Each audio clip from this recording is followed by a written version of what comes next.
first comes to mind when you think about Yemen? The people perhaps? The desert? Or maybe a dangerous Arab state? But preconceptions are often misleading, and there's more to Yemen than meets the eye.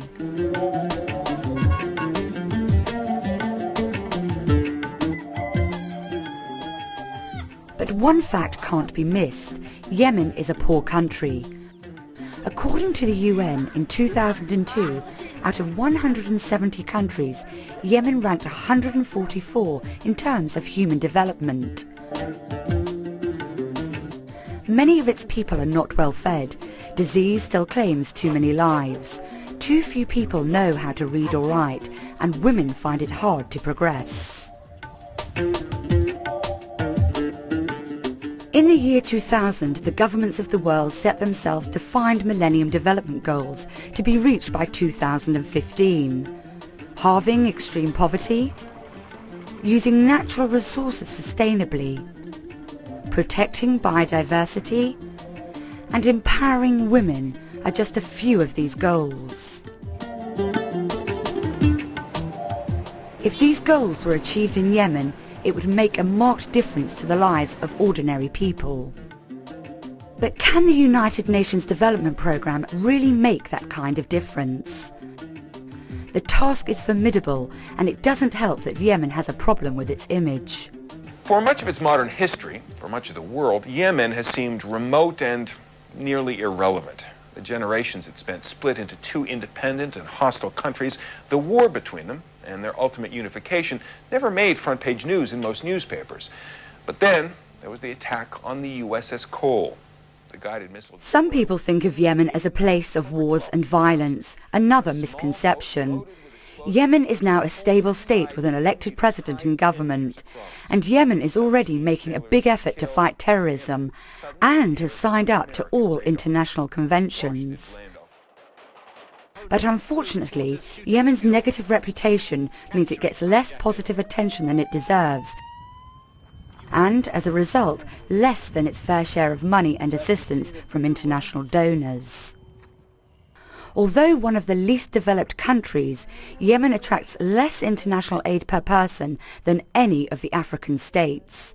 And in fact, there are only 10 international donors actively working in the country. But there are other ways to look at Yemen. There has always been much to celebrate. And there's a long historical and cultural heritage. Excavations at Marib have revealed evidence of an ancient and sophisticated culture that dates back to 1200 BC.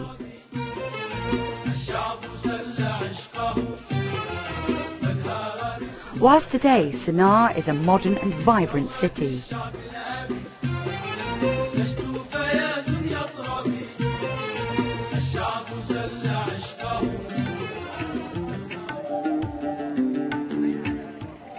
So which of Yemen's different faces is the right one? The answer's there's some truth in them all. Yemen is after all a complex country, and because it's complex and poor, it presents considerable development challenges for any organisation. We believe the best way to meet these development challenges is by working in partnership with government, communities, NGOs, business and donors. Sometimes UNDP acts as a leader or sometimes a catalyst, but whatever the role, UNDP believes it is possible to make a difference in Yemen.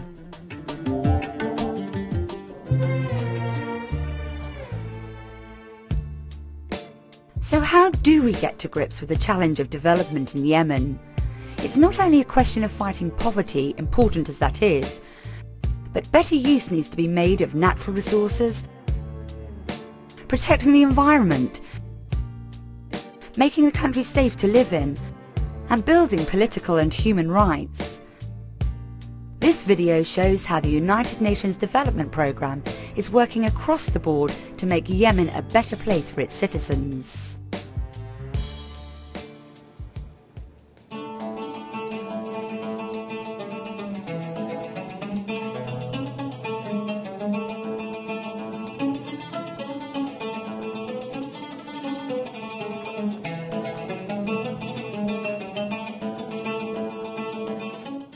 Yemen intends to meet the Millennium Development Goal of eradicating extreme poverty and hunger. The commitment means halving the proportion of people who live on less than $1 a day. In Yemen, 1 in 5 people are living in extreme poverty. This will need to be halved by 2015. The story of Nema Ahmed from Aden shows how this goal might be met.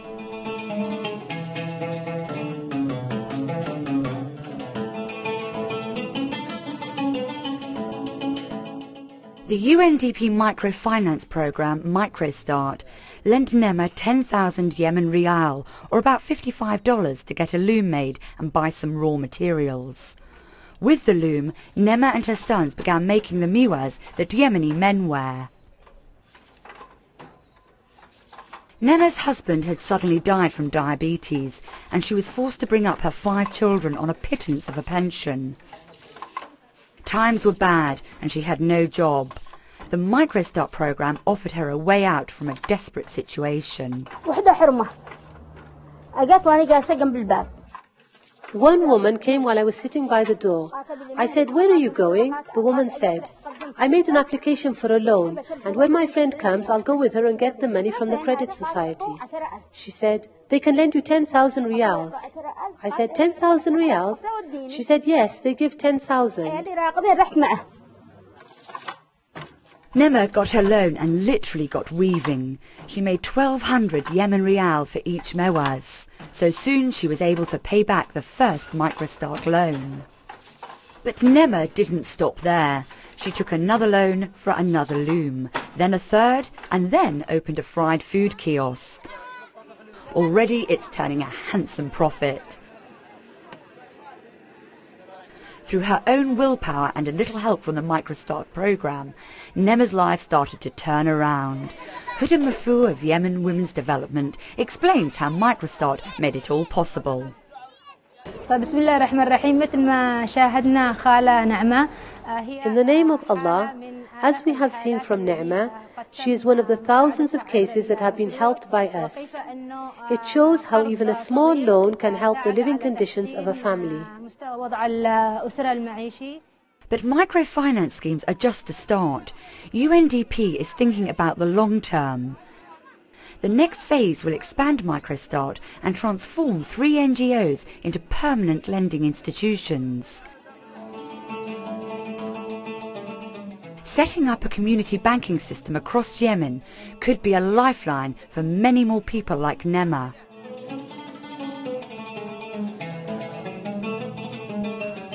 But although programs like MicroStart can have a tremendous impact for individuals or even groups, UNDP also recognises that much has to be done at the macro level to help reduce poverty in Yemen. One difficulty governments face when tackling poverty is having the proper information to formulate sound policies.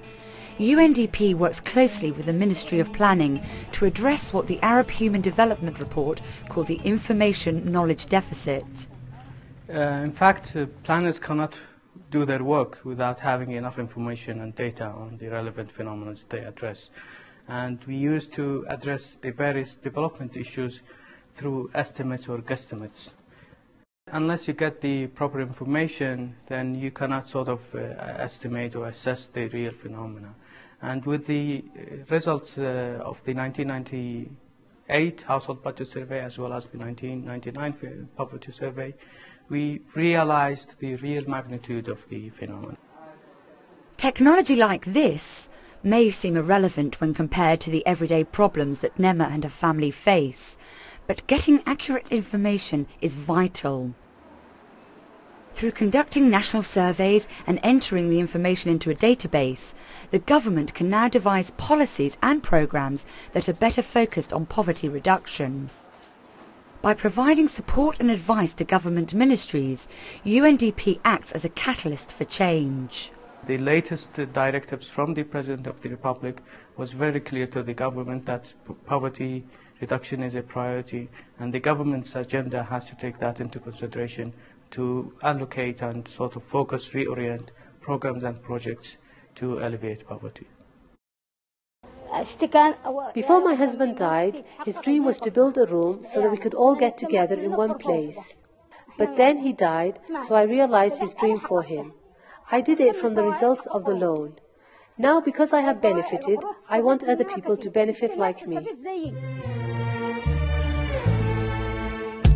UNDP Yemen has been waging the war on want since the 60s, but now realises that the battle can only be won by helping both the people and the government fight poverty. UNDP needs continued commitment from its partners in the donor community to help Yemen fulfil the promise of its 5-year development plan and reach a Millennium Development Goal.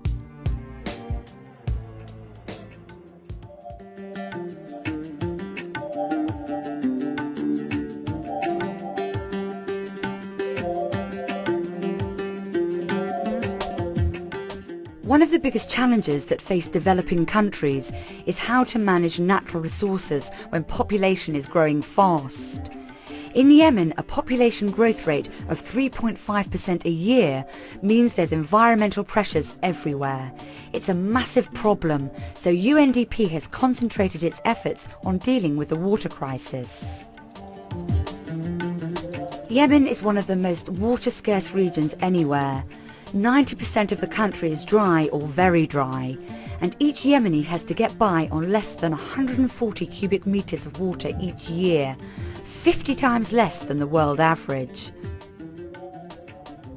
Nevertheless, agriculture is becoming ever more intensive, and because rainfall is low, much of Yemen's farmland is irrigated. Cat is a good example. Yemenis like to chew the cat leaf to relax. But cat and other cash crops demand a lot of water, and rainfall only provides 3/4 of what's used. The rest is taken from deep wells that tap ancient aquifers. In the west, these underground reservoirs could run dry within 50 years, and agriculture would collapse with disastrous results. As there's not enough rainfall to meet demand, making the best use of what water there is especially important. UNDP's response is to support schemes that use water more efficiently and more sustainably.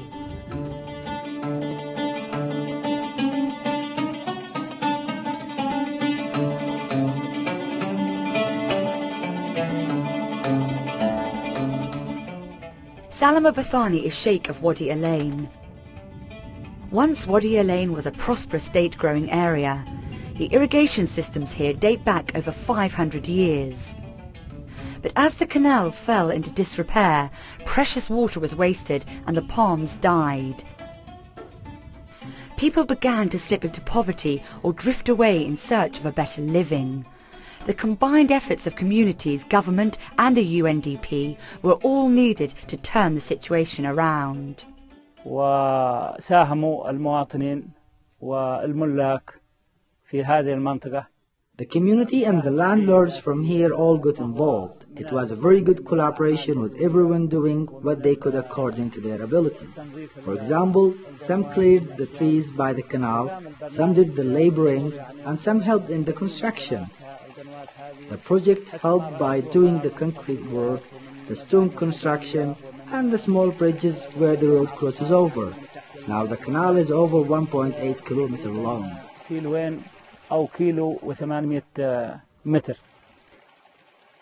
Making better use of scarce resources like water is of vital importance. All over Yemen, UNDP is helping communities make better use of the springs and seasonal rivers. In Wadi Alain, excess spring water is now piped to the nearest town for drinking. But the biggest impact has been on the agriculture in the area. What really proves the worth of the work done here, all the rebuilding and bringing the water, is how these palms are growing. There are good fruits on them all, both the big old palms and the small ones. Life is back to how it was before.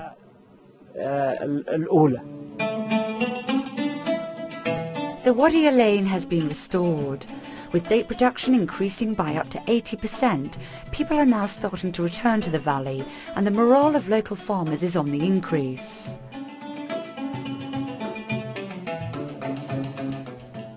But as well as working downstream with local communities, UNDP is also working upstream with government to ensure better coordination at a national level.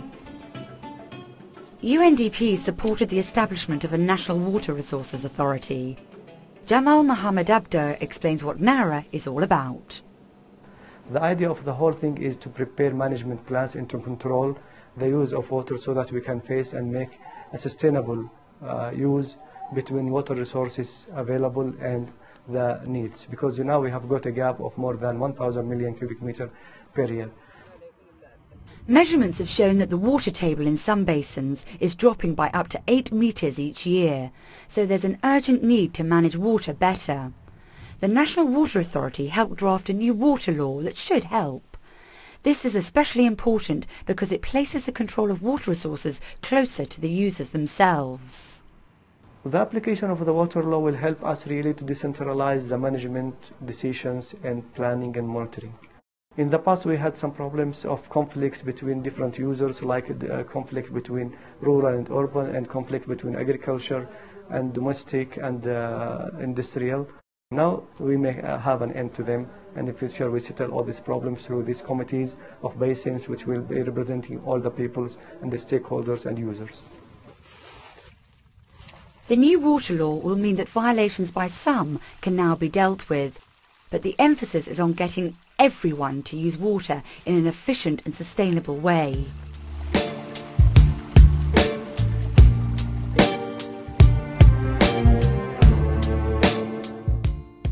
Although progress has been made, much remains to be done.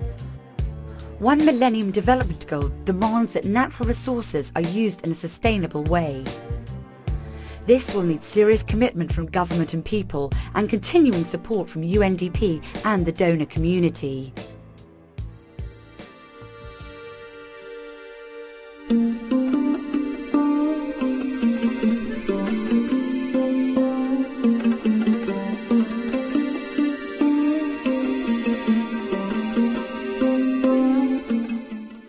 But using natural resources carefully should also mean protecting rare ecosystems.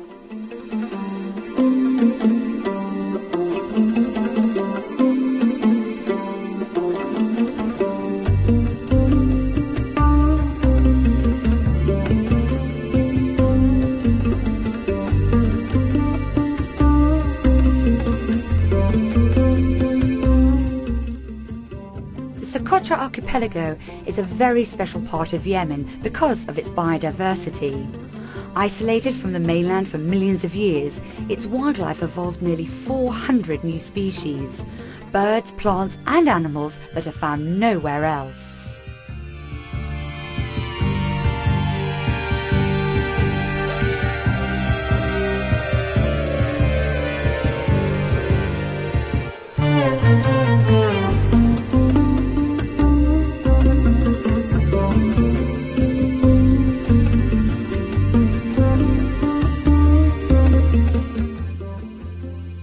Beautiful but threatened.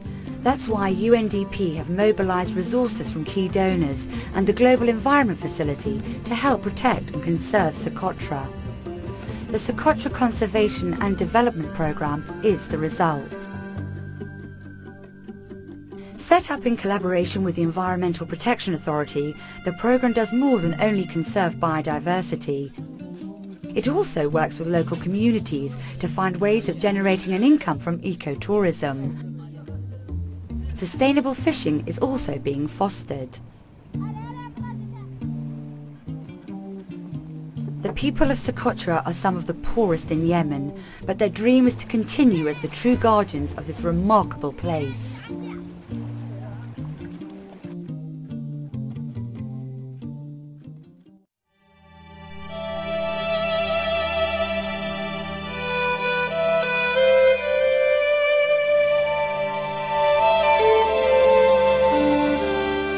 By working in places like Socotra, UNDP and the EPA play their part in achieving the Millennium Development Goal of better protecting world ecosystems and biodiversity.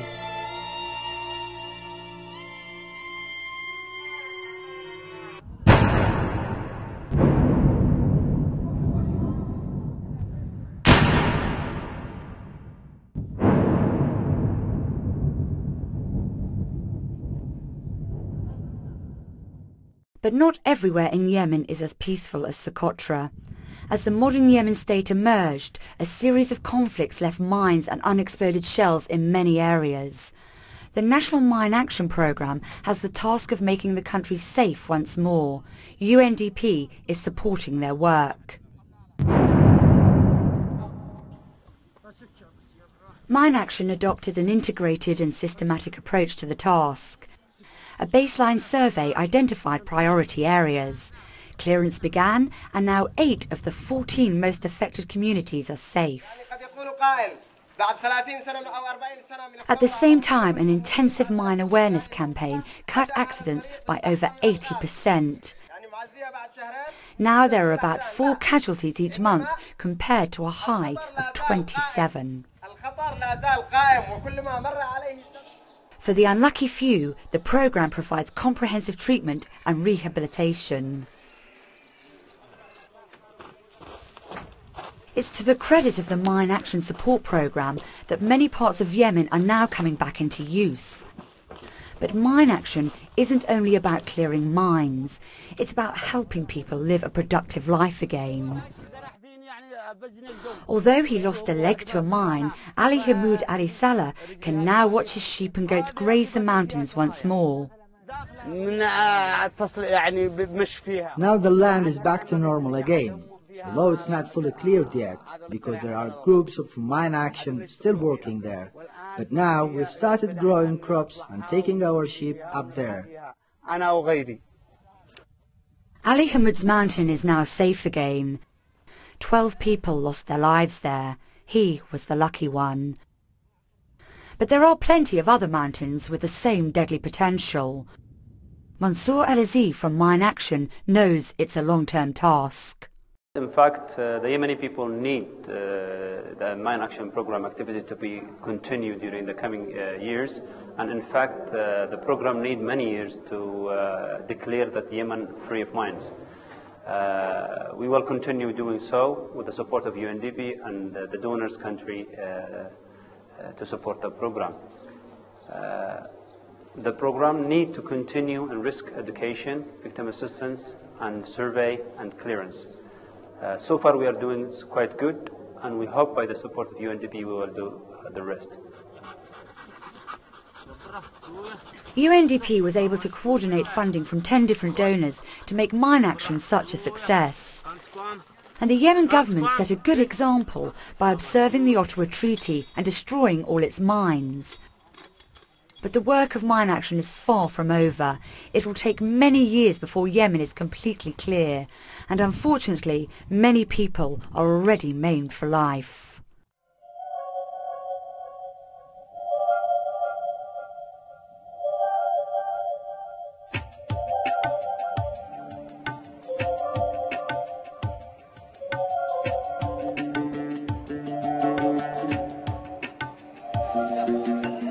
Yemen is still a young nation, but it's a pioneer in the region when it comes to democratic governance. That's why UNDP is supporting new programs to improve the justice sector, broaden decentralization, and to promote human rights. A key part of building a participatory democracy is strengthening the electoral process. In April 2003, Yemen held general elections for a new parliament. Everyone agreed these were the most successful elections yet. Honestly, today we feel that something is being born here, and that's real democracy for the future of the new generation.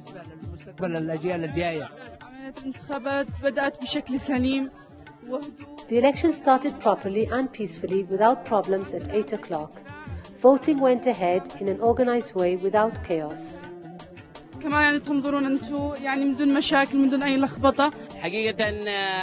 This country has made a qualitative jump in this election, and now we are living a transparent and democratic life.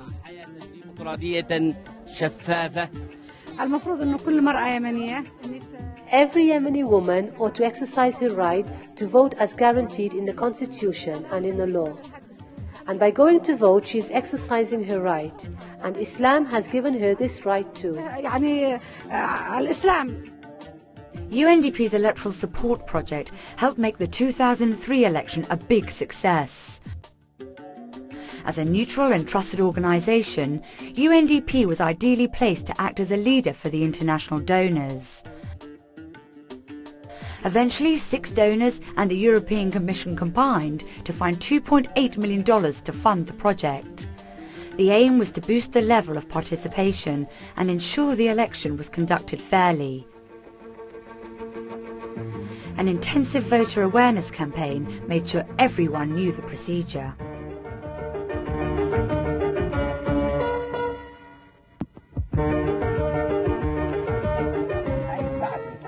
ولا نتأخر ولا شيء ما هي إلا دقائق فقط بسم الله بسم الله. The result of the campaign was that numbers on the electoral register were greatly increased. The electoral roll was completely computerized. Over 8 million voters were registered. This included a photo of each and every one. Most significantly, over 40% of the registered voters were women. All this gave the elections a lot of credibility with the voters and the political parties. On the day, there was an impressive turnout of over 76%. Voters made their choice from 22 different parties, and nearly 1,400 candidates contested the 301 parliamentary seats. The long queues of people who waited patiently to vote showed that Yemenis believed their votes did matter. The government put over $80 million into the election, so the UNDP weren't the biggest financial player.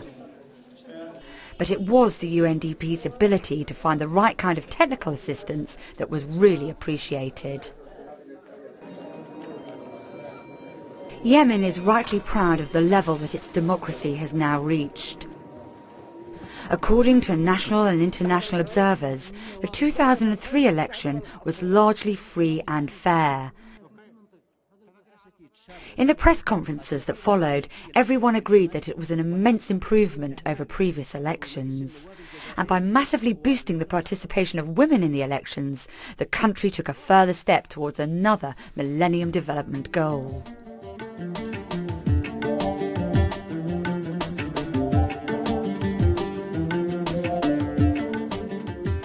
So Yemen is making progress. The achievements are impressive.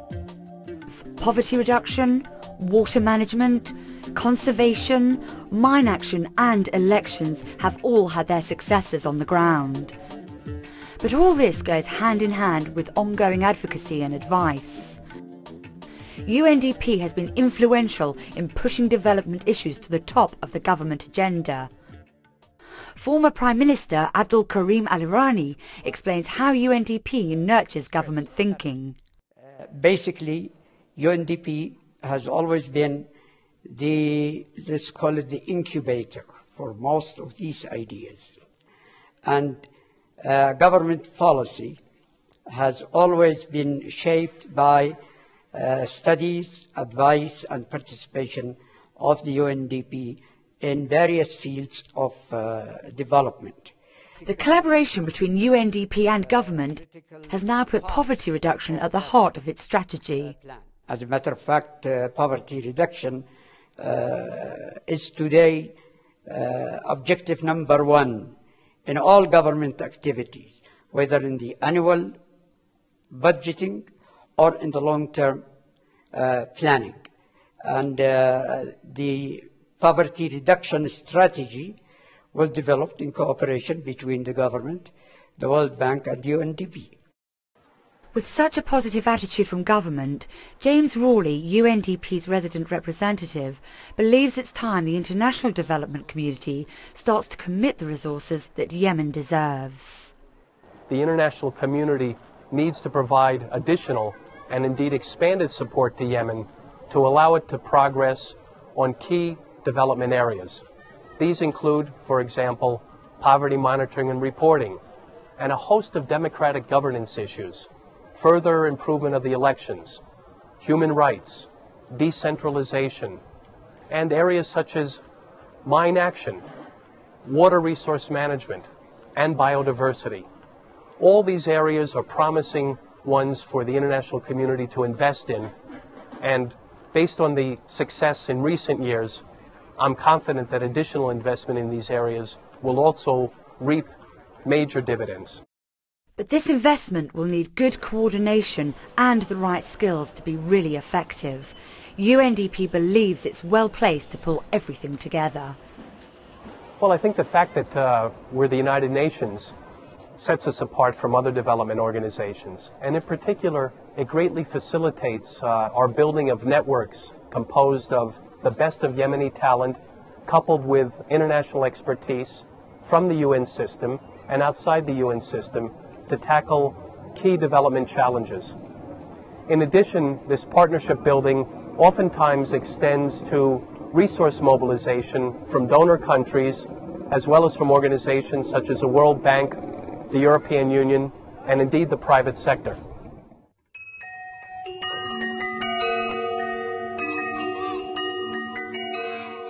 Will these children see real improvements in Yemen by 2015? If the Millennium Development Goals are reached, they will. People are the real wealth of the nation, and development is about giving people real opportunities in life. UNDP strives to create an environment where people can enjoy long, healthy and creative lives. There have already been some notable successes, but the challenge is to continue and expand, so that when this little girl becomes a young woman, she'll know that UNDP has made a difference.